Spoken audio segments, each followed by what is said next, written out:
Prudensial itu penipu. Begitulah isi chat seorang teman, disertai dengan link untuk memperkuat argumennya. Seperti biasa, saya minta waktu untuk berdiskusi dan dia bersedia. Pada dasarnya asuransi itu ada dua. Yang pertama tradisional dan yang kedua unit link. Asuransi tradisional menitik beratkan pada proteksi atau perlindungan. Sering juga disebut sebagai asuransi murni.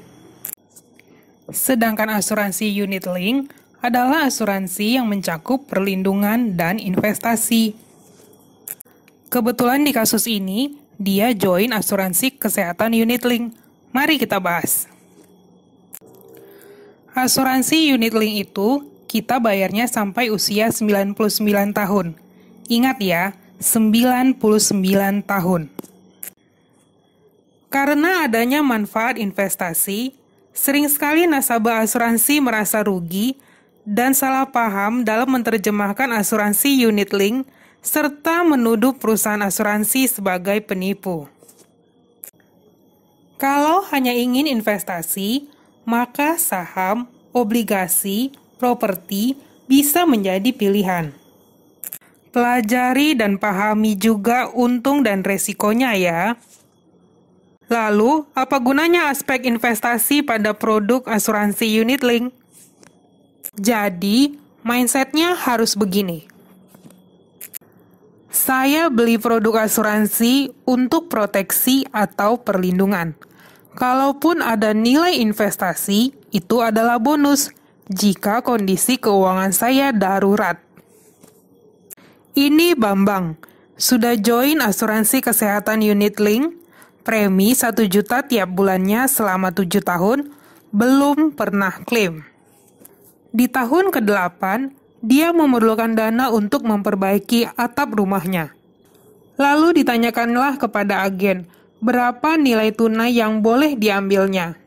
Setelah dihitung, maka ditransferlah sejumlah dana ke rekening Bambang.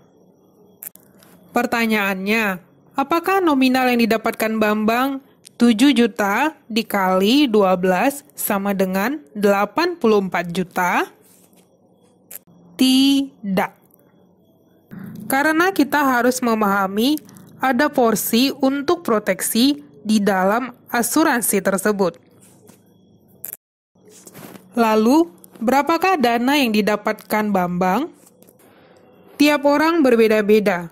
Sebaiknya ditanyakan langsung pada agen atau perusahaan asuransi tersebut, karena tiap orang berbeda dalam memilih porsi dan profil resiko, yang pastinya kurang dari 84 juta. Selanjutnya, adanya fasilitas cuti premi.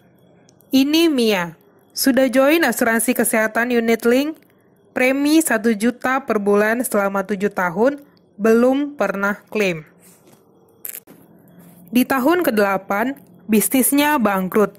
Namun, ia masih membutuhkan proteksi kesehatan. Maka ditanyakanlah kepada agen, berapa lama cuti premi yang bisa dia dapatkan.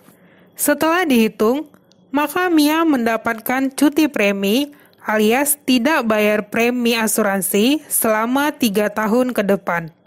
Namun, tetap menerima proteksi kesehatan ya.